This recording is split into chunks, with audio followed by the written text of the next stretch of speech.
Olá, seja bem-vindo ao programa Retratos.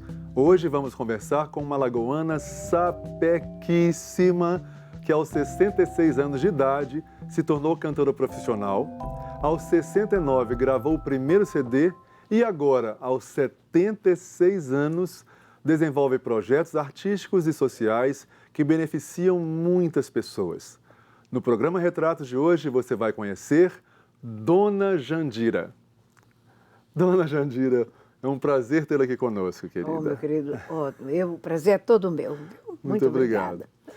Querida, a senhora hoje é um nome conhecido nacionalmente pelo talento musical, tem o reconhecimento da crítica especializada, tem uma legião de fãs que acompanham a senhora por todos os lugares que a senhora vai fazer nos seus shows, e esses fãs, na sua total maioria, eles têm idade inferior à metade da idade da senhora. Que maravilha! É realmente interessante, né?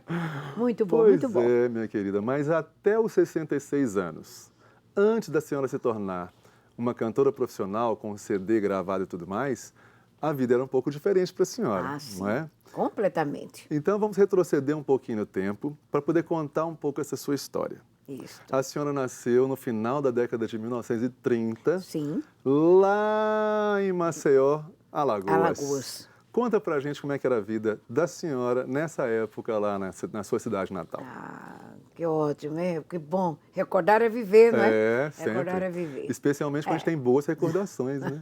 Tem. É, a menina simples, né? Feliz, como toda criança, né? Sim. Tem muita história. Eu vou tentar alinhavar uma série de coisas.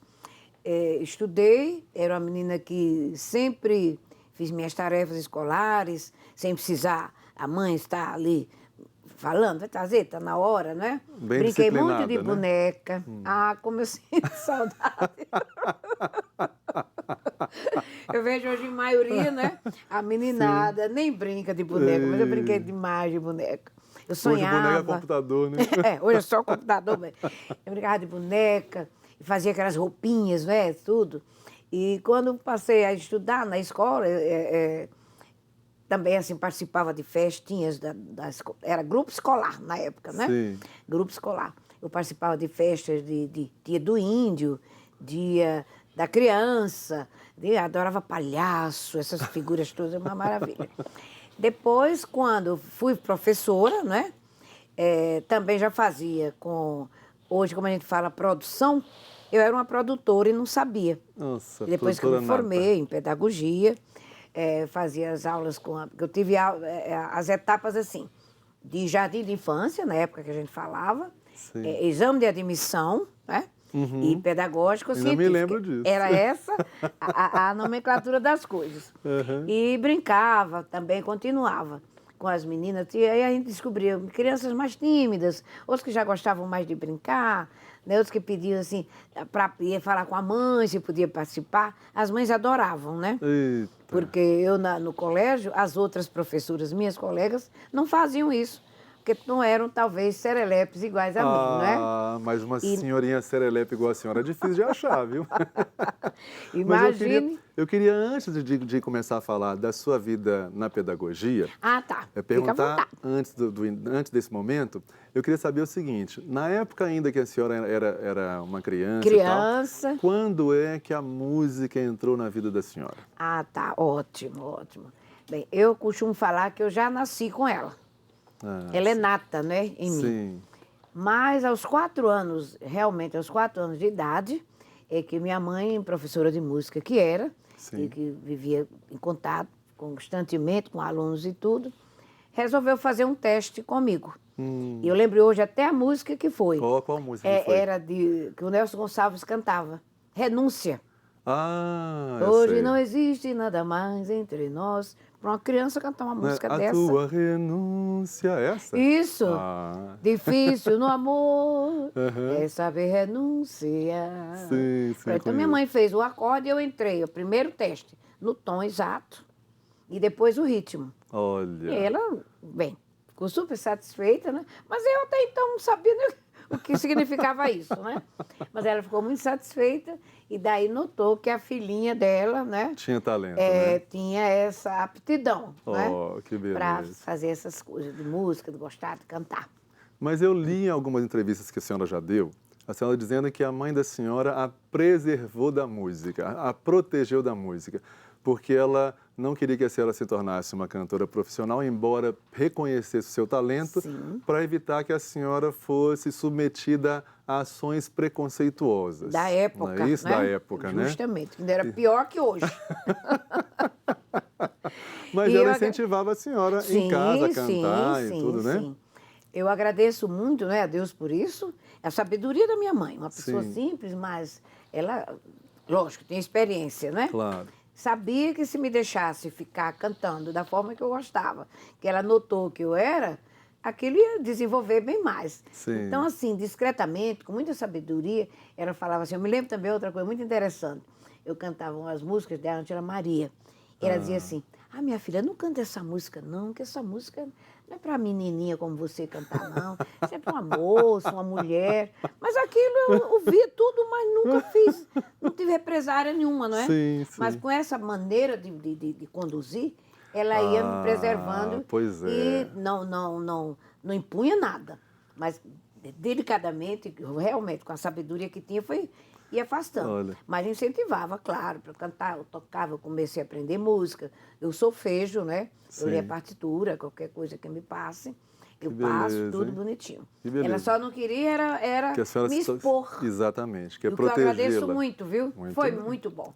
Foi muito Pessoas bom. sábias, né? Sabem como conduzir as coisas, foi né? muito bom. E então, voltando agora que a senhora já estava dizendo, que a senhora se transformou então numa pedagoga. Sim. E eu soube que a senhora dava muitas disciplinas e que educou milhares de crianças. Eu fiquei impressionado com esse número. Muita gente. Que beleza, hein? Muita gente. Dentro de Maceió, aqueles colégios todos, né? Lembro hoje, assim, tranquilamente. Infelizmente, o tempo é pouco, né, para a gente lembrar. É verdade. E até emociona um pouco, né? Que bom. Mas muito bom, uma coisa muito boa. Uma fase da minha vida que eu lembro muito. Com prazer. Com prazer. Que maravilha. Aliás, tudo que eu tenho feito durante toda a extensão da minha vida tem sido coisas assim prazerosas. Isso é uma dádiva, né? A gente poder lembrar da vida da gente com prazer, com orgulho, né? Não tenho coisas assim ruins, não tenho. Que beleza. Lances pequenos da vida que ninguém, né? É verdade. Mas coisa marcante, assim, de sofrimento, Não. Que Graças maravilha. a Deus, não. Então, depois que a senhora já estava bem consolidada como pedagoga lá em Maceió, a senhora resolveu dar uma guinada na vida, né? Sim. E resolveu deixar Maceió para ir lá para o Recife, em Pernambuco. Lá a senhora fundou uma fábrica de artesanato, se transformou numa artesã, foi aprender a fazer patchwork, né? Que são aqueles retalhos que são colocados com acolchoamento. Milenar, né? Milenar. Milenar. E foi ensinar também patchwork, né? Sim. Como é que foi essa experiência para a senhora e por que a senhora resolveu mudar tão drasticamente assim de vida? É que em Maceió, na realidade, eu, durante toda a minha fase de magistério, né? Sim. Eu, lógico, consegui me aposentar. Certo. Quando eu aposentei... Porque a senhora começou cedo também, né? Isso que eu ia falar. Eu comecei a trabalhar muito cedo, né? Eu era uma menina muito esperta, então eu comecei a trabalhar muito cedo, fiz concurso, passava, tudo, era aquela maravilha. E eu me aposentei muito cedo. Eu falei no início do programa, a senhora era serelepe. Desde criança. Obrigada por essa ajuda. E eu trabalhava como funcionária e trabalhava particular. Sim.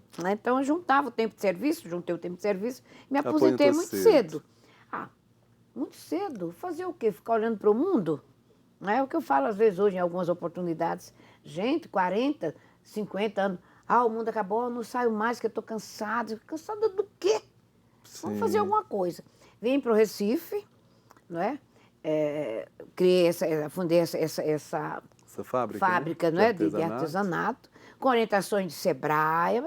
Esse mesmo processo de hoje eu fiz há anos atrás. Sempre disciplinada, né? Tudo, sou sim. Então, o Sebrae fez a visita, né, na minha casa, era um apartamento, né? Foi lá direitinho, consegui as pessoas para trabalharem comigo. Resultado, participei de feira a nível nacional. Olha. Durante 8 anos. Gente, que beleza, A hein? repercussão no Brasil inteiro. Que maravilha. Foi assim, para mim, né? Foi uma coisa estranha, porque eu nunca pensei que fosse acontecer isso. Na época de fazer a feira lá em Boa Viagem, né? Boa Viagem. Em Boa Viagem nós fizemos a feira organizada. Quando eu vi que minhas peças iam sendo vendidas, aquilo a gente não sabe a quem. Verdade. A gente sabe que foram vendidas. Isso. Né? Nossa, aquilo era uma satisfação, assim, e ao mesmo tempo, nem sei, era um misto de tanta coisa, junto com as pessoas que trabalhavam comigo, muito grande. Muito gratificante, né? Muito gratificante, mas é demais. É onde eu falo, eu não tenho muita coisa, eu não tenho coisas péssimas, ruins, né? de reclamar. Não Verdade. tenho. Só tenho ao contrário, emoções, muita coisa boa. E gostaria que muita gente passasse a mesma coisa. É verdade. Inclusive, essa história que você está contando do artesanato, eu fiquei sabendo e fiquei surpreso, porque eu imaginei que se ela tivesse vindo a Minas por meio da música. E, na verdade, foi pelo artesanato que a senhora veio para cá. Realmente é. Como é que foi essa história? Muita gente, quase todo mundo pensa que eu vim para Minas por conta de música, que foi o intermediário. Não foi. Sim. Eu vim, como eu falei do início, participei de feira nacional há vários anos, e o Brasil inteiro eu recebi os convites, né? E fui selecionando. Porque o Nordeste, eu sou nordestina, né? Sim. Já conhecia muita coisa, claro. No Rio e São Paulo eu tive a oportunidade de morar alguns anos, assim, não muito tempo, mas já conhecia mais ou menos. E o Sudeste aqui, Minas, descendo mais um pouco, eu não conhecia. Então, a curiosidade veio nesse sentido. Escolhi uma senhora, ela me convidou, então, entre outras tantas, eu escolhi para vir. Mas aí uma outra história que eu costumo falar, que é muito longa e também não foi muito boa por parte dela, foi um acidente que sofreu com a filha, e por isso que eu vim. Que beleza. Não tem nada a ver com nada ligado à música. Então, nós mineiros temos que agradecer ao artesanato por ter feito com que a senhora viesse para cá e aqui fincasse a sua bandeira, né? Porque agora a senhora é mineira. Foi, mas agora a senhora é mineira. Sim.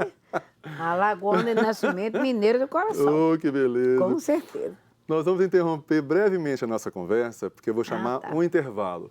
Essa conversa com a dona Jandira vai longe, vocês estão percebendo, né? É realmente uma figura fantástica. Então não saiam daí que a gente volta logo, logo, logo com a dona Jandira.